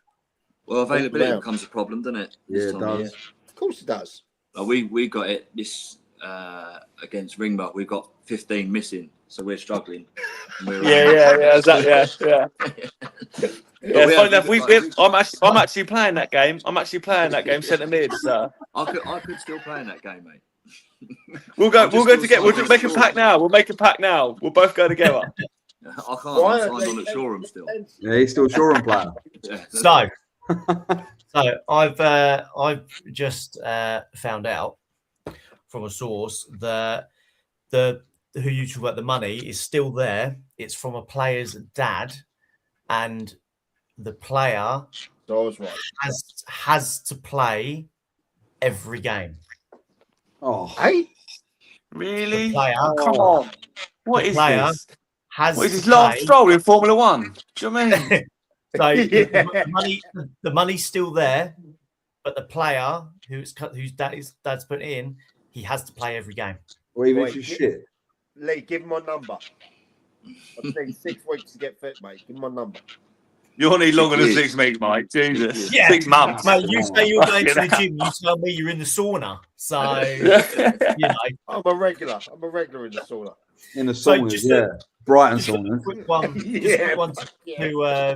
to Tommy. Obviously, you came up last season, and Westfield. We got those boys on in January, but they're flying at the moment. I think I spoke to Harry the other day. They conceded 1 goal in 9. Yeah. 1 in 9. Yeah. Do you think they're up this season? Yeah, like, I got a lot of time for the Westfield boys. Had a good battle. Probably didn't start off well with them as in liking each other, but I think now that we have a mutual respect. It's a bit like me and Dom at Jarvis Brook now, who was at Oxted, and that's all Jacob actually as well, who was at Jarvis Brook. I think he started off rocky, but then we found our mutual ground about it all. And yeah, look, I like the Westfield boys. I think they're good lads. I have heard a bit of money there maybe as well, but only through a guy I'm working on a site at the minute, and a couple of them know them, but that's up to them. That's fine. But I think, look, I know the Stapleys really well as well, Tommy, and like there'd be some money there, like, and I don't think Jack, Mark, or Harry would deny that. But they've got some players down there. That's They've for always sure. been. Are they still at the same? Same pit. Yeah. Is it? No, they've moved, Loz. No, they've got a new ground. They've got a new New ground. It's really nice. Oh, okay. Yeah, it's really nice. That It's old really one, nice. mate. Horrendous, wasn't it, down there? Yeah, and that's yeah. why they've been stuck out of they couldn't go up because the old ground was like they got relegated due to ground grading down to Div 2, and they couldn't come back up, and then they went off into the Mid Sussex because the travel was better for them at the time. But this new ground, they've now got floodlights there. They've got floodlights put up start this season, I think, roughly around the start of the season. Yeah, so it was. Yeah. year. Who did they have signed from at the start of the season? Who, like a couple of ex-pros, wasn't it? No, last last season they had Dan Gosling and Charlie Daniels, and then That's it. Yeah. we admit the game we were due to play them. Like they were messaging, going, "Oh, they might play, they might not," and we had 350 people turn up to our place when we played them, and luckily they weren't there. Yeah, you were there. Luckily they weren't there, but you got to bear in mind behind the scenes, Steve Cook. Cookie's there, yeah. Of So course, Cookie's a Hastings lad as well, and they're good boys. They're good boys. They answer your question. They will. Yeah, I mean, I think there's some good teams that Balcombe and Mustard in there. I like Balcombe. I've got a lot of time for them, but they can't go up. Crowhurst, I think they're throwing a bit of money around, but they can go up now. But I think it will be Westfield this time. I think their time's come. They're a good team. Yeah, they're good lads. I hope so as well. I look forward to playing them again. Yeah, Crowhurst are throwing some serious dough, Bill. Yeah. And I know Brett because again he's this way, he lives this way, and he's really passionate about it. Like he's not scared to admit about the money he throws in, but if a player wants to get looked after financially, then go to Crowhurst. That's for sure. Yeah. I've got a few options, haven't I? Mike, do a job, mate. I think you could do a job. I could do a job in Div 30. Div 30, behave yourself. Step 7, man. I'll take 50 exactly. Div 30. He'd do a great job as the water boy. Exactly that. Shut up. On that note, Mike. Yes. But what we will do is, gents, we will let you two go. So you can have the rest of your Sunday evening, what's left of it. I'm going to bed, And, mate. Yeah, again, both of you, thank you for coming on and answering the questions that you could answer within reason. And yeah, boys, have a great Christmas. And You too, Yeah, guys. lads. Thank you very much. Absolutely. I hope you do, really well this season. Both of you. Top. Not Not next Saturday, though. Brilliant. Yeah, not next Saturday, though, yeah. We ain't got a Enjoy team that. at the minute, so we'll see how that goes. And once again, lads, thank you for the support you've Yeah. given me and that as well. I truly appreciate it. And I'll see you at a bar at the club. Yes, mate. All right, Yeah, boys, see you later. soon. See you, Thanks, lads. guys. Cheers. Bye. Bye. Right, lads, let's get down That to was business. good, lads. Enjoyed that. That's good. Yeah. It's really good having them both on, and yeah, what they can't say, and also with Lowell putting the whole Shoreham thing straight. Yeah, I think it was the right thing to do. I think Lowell Yeah. having talking about that and just kind of giving his insight, because it's evident whatever happened there is led to what's happening now. And look, we talk about Shoreham a lot on here, but it's probably from a place of care. I think because Lee, you go there a lot. Mike, you've got a lot of affinity there, and I've got I really want Stuart and that lot to do well there. I do. So I yeah, like Bill because I really like Stuart. yeah, same. I really like him. Malcolm. Like I said, I've had a few chats with him. I like Dave. I like Baker. Do you know what I mean? Baker Yeah. was. He gave me the funniest dugout diary I've ever done. He did.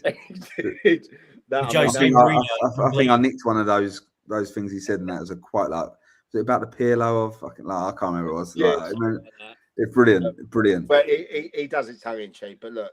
Oh, 100%. He knows Yeah. he knows what he is. He knows what he is 100%. But I look, I don't want us to ever feel like we're singling clubs out, but No, it's such a fascinating story. That's a line drawn under it. It's a fascinating story. It is. And it's going to rumble on, Mike. It's going to be like that, like Lancing getting out of where they are now. That's going to be one of them. Uckfield being where they are. The rise of Godalming. Like the fact that could be a Prem ground next year. And Mo knows what I think of that ground. Like there's so many stories. What Horsham YM. Giles I is was going to say bunch of thugs. Like you got Giles's team there, fucking beating everyone up every week, and why always us? You've got Hayward Heath.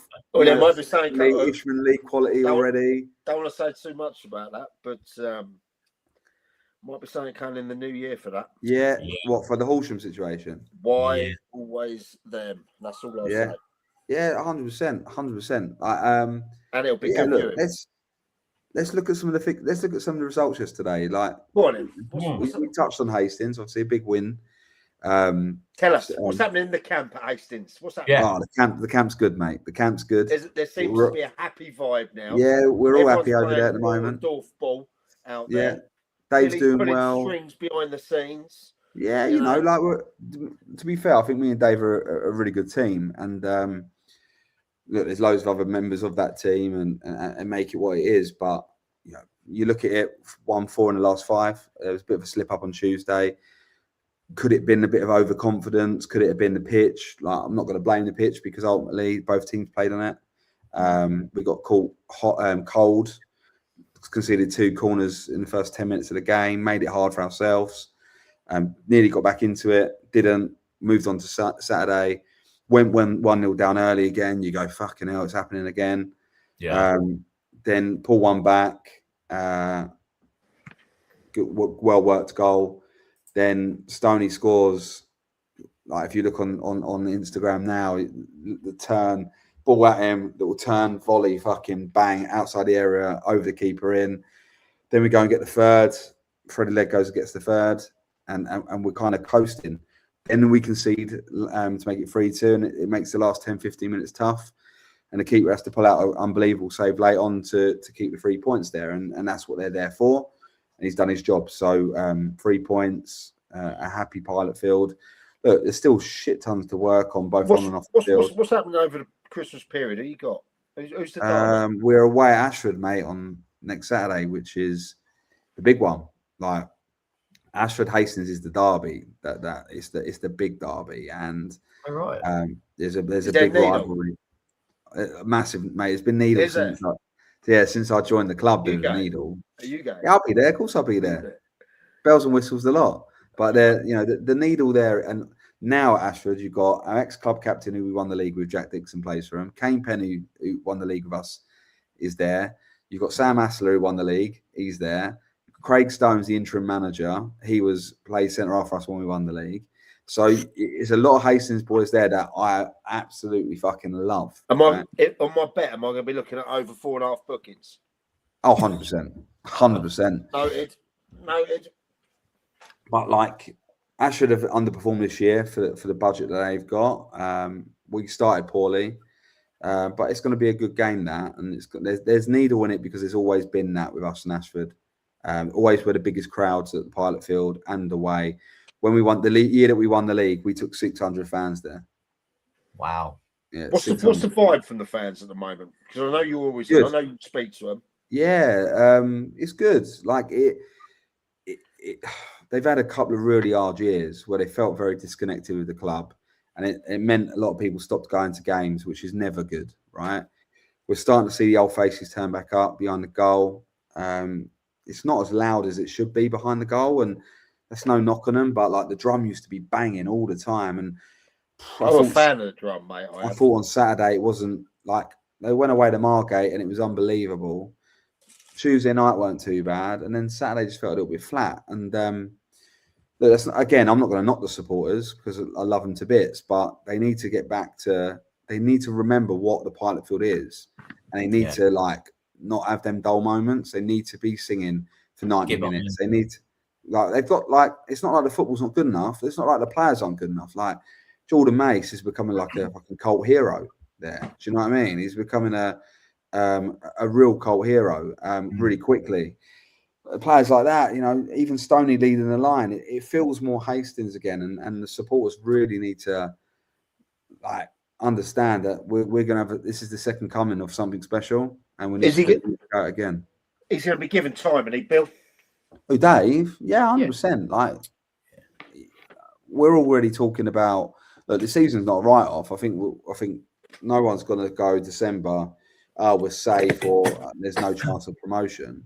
Yeah. No, we have to look at it. Like I look every game. You might think I'm an absolute fucking idiot for this, but I look and go, right, we're 16 points from playoffs, or we're now 14 points. I'm looking at that rather than how many points are we off from relegation. I'm looking like that. I might be the only person at the club looking like that, and I'm not putting pressure on Dave to get the boys out this year. But I'm looking at it going, can we? Right? Yeah. Can we? Like, don't need to give up yet. Don't need to like reduce the budget because we're safe or anything like that. But can we push? And that's where I feel that we're at. And basically, I feel that we're in a really good space. Really good space. What's to say? So a little bit of insight is that we're looking to change it to 3G. The pitch will be turned 90 degrees. A new stand will be put in behind. The old stand, actually, it's the last year of its life this year. So the old main stand, this is, if you've not been to the Pilot Field or sat in the old main stand yet, 100-plus-year-old stand. Is that what it is? Yeah, it's over 100 years old. That's an antique. It is, mate. It's legendary, right? But it's now not fit for purpose. Just like what we said 3, 4, 5 years ago when we were fighting the council to move to a new stadium. It's the reality's come now, and the doubters have been proven that they were just doubters. We were honest, we were right, and now it's coming to its final end. So if you've not been to the Pilot Field yet, please come down, experience it, because it's one of the old classics that won't be there forever. I've never been. You've got to come down, Mike. You got to come this down. Season. Yeah, it's a proper old stand, and like even in the stand, I've had some funny moments. Let's just say underneath the stand. I'll get down with a game with you, Bill. Yeah, you have to. You have to. The thing is, though, a stand. Sorry, Bill. A stand like that, though, it's got memories as well, like you just said. Yeah, and it's like the lifeblood of a club. Yeah, it is. Like I stand, like from CEO to now my role, what I do now, I always stand in the same place in the main stand. So I stand up next to the PA box and stand and watch it from there. And it's kind of always been my perch to stand and watch. Like everyone obviously else sits down, but I always stand up and watch from there. And it's going to be weird for me when I can't do that. It's going to be really, really weird. And is that going to be? I know it's supposed to be. It's going to be positive, and so many teams are doing the 3G thing. Hayward Heath just had some news on it. Yeah, recently they're doing it. It's the way football's going, isn't it? Look, it is. Look, our old grass pitch under Simon Rudkins, who's now the groundsman at Lewis. It was the best grass pitch in Sussex outside of professional football. There was no denying it. It was flat. It was spongy. It always had good grass coverage. It was unbelievable, right? Unbelievable. So, sorry, go on. I've got you going to that in a sec. But it was. But over the last few years, and Bugsy, the new groundsman, was trying his absolute hardest, and he's really precious over it. He's really trying to make it better. But it has been let to kind of deteriorate over the last few years. Not as much money's probably been spent on it as it should have. Probably because of this new 3G situation that's coming around the corner, right? But so it's now a detriment to us, the pitch, which I never thought I'd ever say about the pilot field. It's become a detriment. But so the 3G pitch coming in will be fantastic because we've got over 500 kids playing in our academy. You know, we've got a reputation. 500. That's brilliant. Yeah, we've got a reputation of developing players throughout the years, right? That's been a big key of us. So having facilities that we can train in Hastings because we can't. To play in Hastings, for our kids to have a home that they can play at every week, will be massive for us as a football club. So on that front, it's huge. Spinning the pitch around 90 degrees and losing the main stand, not for that reason. It's got to go anyway. But losing that is going to be weird. It might happen this year. It might be the following season, but it's going to happen. And end of the day, it's part of the future that we need. Like the fact that we're going to stay at the pilot field, which was there a chance you could have been moving away then from the pilot field? Well, we wanted to move away. We wanted to move just up the road, and economically, it was better for us to do that, to build a new complex on free pitches that are terrible in Hastings, that get battered and abused by kids on motorbikes and in a local area, and it was all shady council business. It's all shady council business. And you know what? That old council leaders, fuck them. I can give a fuck. Like they probably cancelled the elections, wouldn't they? No, they're idiots. I'm gonna be honest. They're idiots, and they blocked such a massive thing happening with Hastings. And I'm always going to be bitter about that because I genuinely believe we would have a National League club now, and we would have been talking about how do we get into the Football League. We're not doing that now. We were just trying to survive from step 4 again, and they have to take the brunt of that as well as anyone else that's been involved in decision making. And hopefully now, with a bit of council help from the new council, and grants and some private investment, that the new owners can deliver what me, Darren, Peter, regardless of the money thrown at it, regardless of having actual professionals in that trade behind it, couldn't deliver. So I hope we can deliver it and have a real positive future for Hastings United. Nice. I hope so, because it's a massive club, and I look forward to getting down there with you, Bill. Yeah. Quickly, just had a message just come through on the blower. You know, we talked about Midhurst. Yes. I'm not going to mention the player's name. I'm not going to mention the club or the position he played. I was approached by Midhurst, offered silly money as well. I mean, we're talking 10 times what I was on at X club. What? Wow. And this guy, I know well. Yeah. Don't bullshit. That's mad. I mean, yeah. Anyone out there that's looking to earn a bit of Christmas money? But if they're throwing that sort of money, they want to stay up, don't they? You know, Yeah, and you know, sometimes say drastic measures, don't you? yeah. But if they're throwing that, if that money's there and they're throwing that about, then surely players are looking at it going, "All right, yeah, I'll give it a punt for a season." And shouldn't you look at it and think, why aren't you higher then? Or is it players just don't want to No, go? didn't they have some really good managers last year or the year before that? It was Lemmy Ewan, Pagham's manager. That was it. Lemmy was, yeah. And Lemmy is a great guy, like a Yeah. fantastic guy. And look, he took Pagham that were having a bit of a tough one last year in spells, you know, and he's made them really competitive in that. And by all accounts, has got an absolutely great vibe down there, especially as I see them all celebrating in the bar and that the other night. Shout out to Miller and the boys. But yeah, So coming in, let's talk about the Prem. go on. Bexhill, Vardinians 0-0. I can't even say what someone else has just messaged me. He knows what it is. I thought, Blimey. yeah, Same situation. Yeah. No. So obviously that was a 0-0. From the account of the goalkeeper of Bexhill, the game was absolutely shit. So we move on. Eastbourne United, Forest Row 4-2.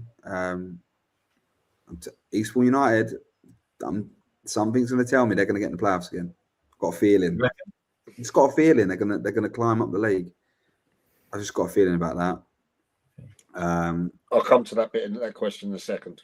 Yeah. Horsham YM 5-0. They were missing 9 players. Understand? yeah, and a manager. Yeah. Well, he chooses to go. Well, actually, he probably was banned, but you know, if He's listening, he's on it. of course he's listening. Of course, Charles is listening. Charlie. Yeah, Charles, of course he is. But you know, he was out. Like he told me, like hardly any players. Like, and then they go and smash them. So Yeah, fair play. Paul's coming for his job anyway. Paul Harrison is taking the job now, mate. PO. There's a lot. yeah. There's a lot. Lancing, Roffey 1-1. So another a positive point for Lancing. He's sunning it up in Dubai, isn't he, at the moment for Christmas? So Of course he is. So the other half live. I know. Pagham 2-2 with Stenning. Decent result for Pagham. Probably a decent result for Stenning as well. Away at Pagham, I would say. I'll tell you what, Pagham are a good side, mate. And if you go down the den down there, you know you're gonna get that crowd on top of you, giving it to you. That can be an extra man at time. They got, you know, I wouldn't like to go down there. I went down there a couple of times, 23s last year. Bloody hell, no, they get a crowd out for the 23s, mate. You're like, Well, for Pagham. Yeah, So, love it. I've only had one experience of Pagham away, and that was when I was at Eastbourne United and we stayed up last game of the season. It was the best day ever. 85th minute, Mike. It was unreal, right? We needed a 6-goal swing. Yeah. I think was it Shoreham? No, Shoreham went down. I think it was. Did Arundel go down? Was it Arundel when they went down? I think it was Arundel, right? We needed a 6-goal swing and they got popped 5-0, right? And we were 1-1 with Pagham. And Sam Willett scores in the 85th minute. We stay up. We were. You've told me about this before. Yeah, we needed a 6-goal swing and to win, and the other team to lose. So like we thought we had to go Pagham like win like 8-0, and Pagham had their end of season party the night before. So we were like, right, day because I tell you what, those Pagham like that. They like the party. They do. So we they nearly ruined our party, but thankfully 85th minute Sam popped up. We held on and we stayed up. But that's my only experience of that. And then, so what game did you go to? So I ventured down to Div 2 yesterday. Oh, okay. When I go and saw Storrington, just the old kit unveiling we did on there. It was lovely. You know, I like it down there, Storrington. It's Andy, great guy, the chairman. What a crazy game, mate. Right, so do tell.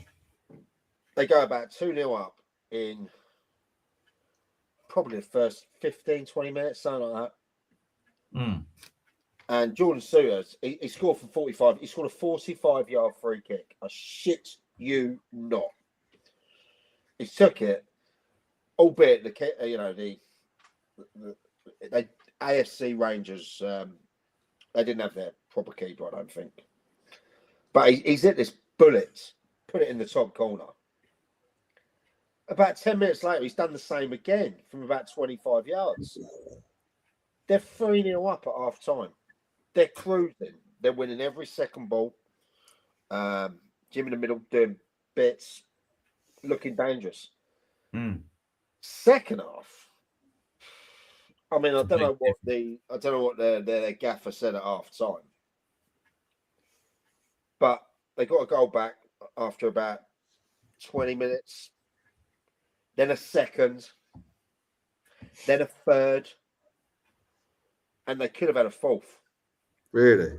Yeah, so it was literally a game of two halves. It was just a typical, great for the neutral.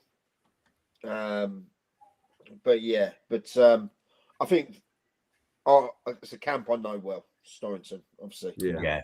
So can they go back up, Mike, or is it? Yeah, well, this is what we're looking at, right? So they've been stitched up by the FA.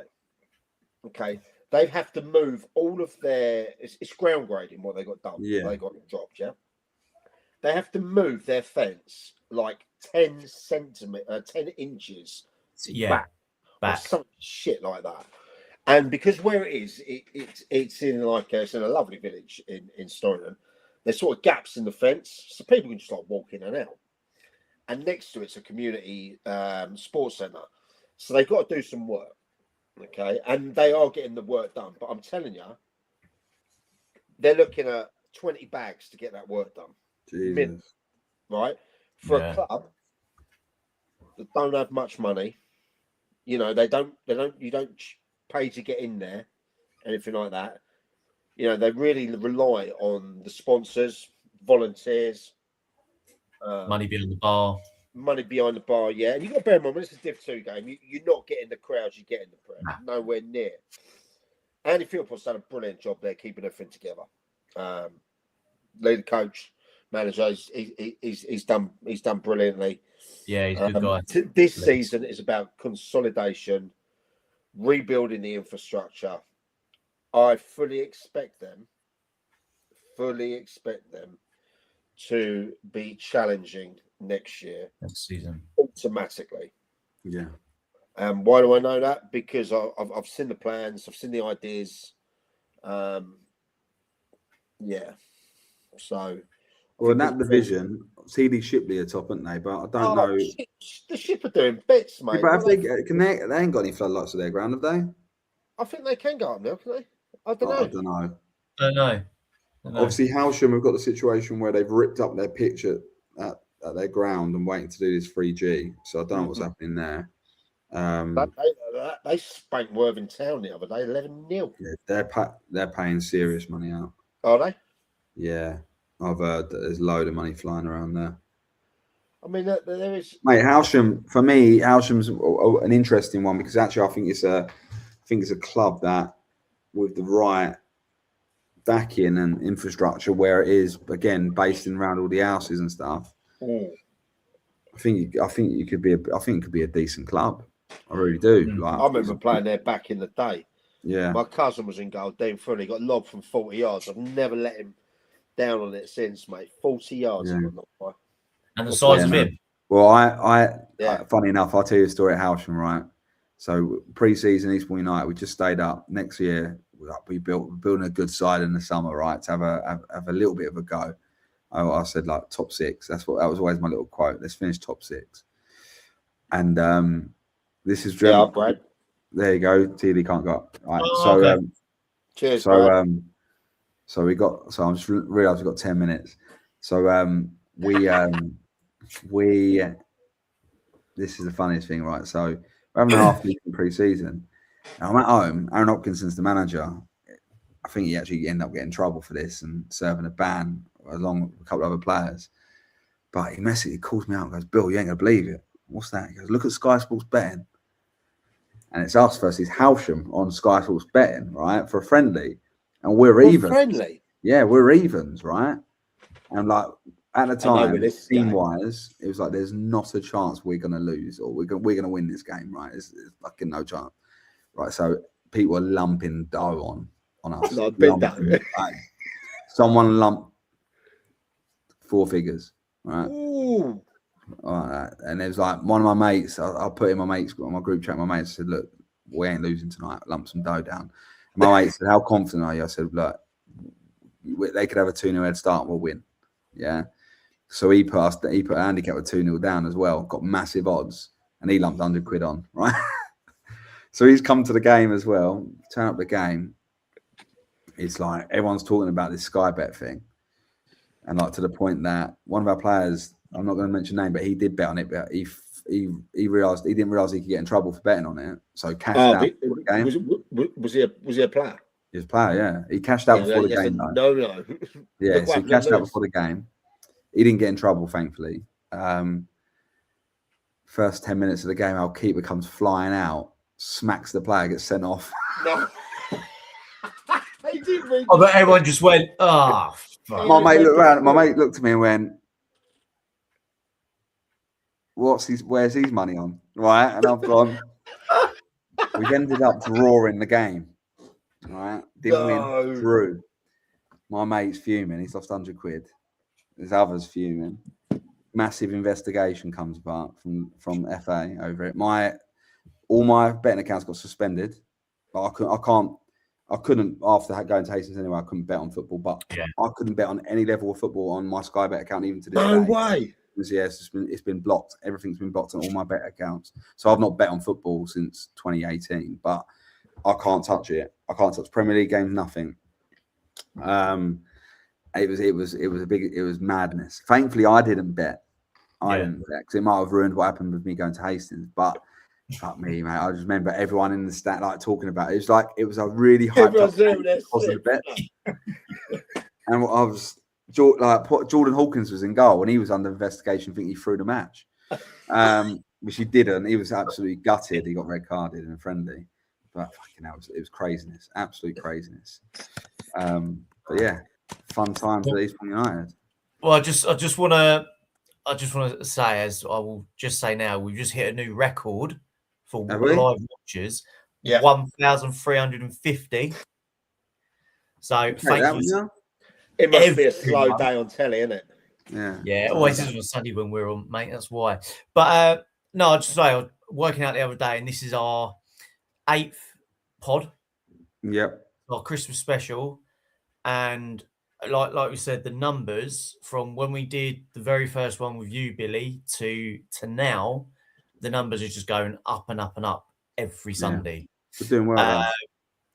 And it's just a massive thank you to everyone that joins in on a Sunday to a show that was meant to be an hour long, which we all know does not go an hour long anymore because we've got so much to talk about. You ain't got much to talk about, mate, because in 6 minutes you're in bed.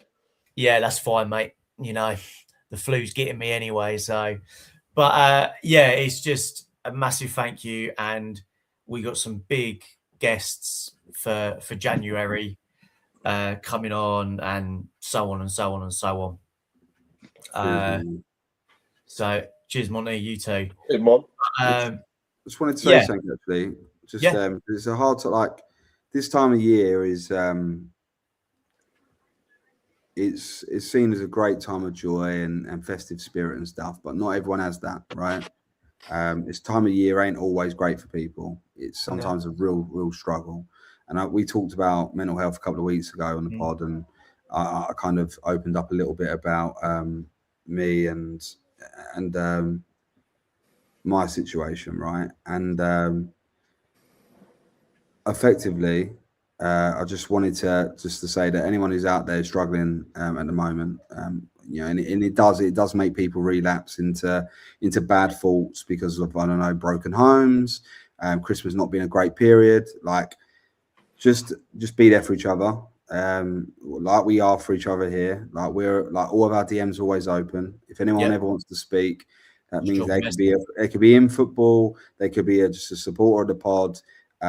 Look, we'll always make time for each other. I have a love-hate relationship with this time of year. It seems to bring me a lot of fucking pain, but it's one of my favorite times of the year. So I feel it more than anything. Everything seems to go wrong when the lead up to Christmas for me. But the most important thing is that you are there for each other, and we embrace this community as much as we can, and do what we do. All right, Yeah. so that's just something from me. Exactly that. Yeah, go on, Mike. Yeah, I think you're absolutely spot on. We did this podcast. It's different, you know. We're all involved in other podcasts around SNF and that as well. But we do this because sometimes it's just good to have a little chat. Yeah. Do you know what I mean? You know. Yeah, it's exactly that. You are right, Bill.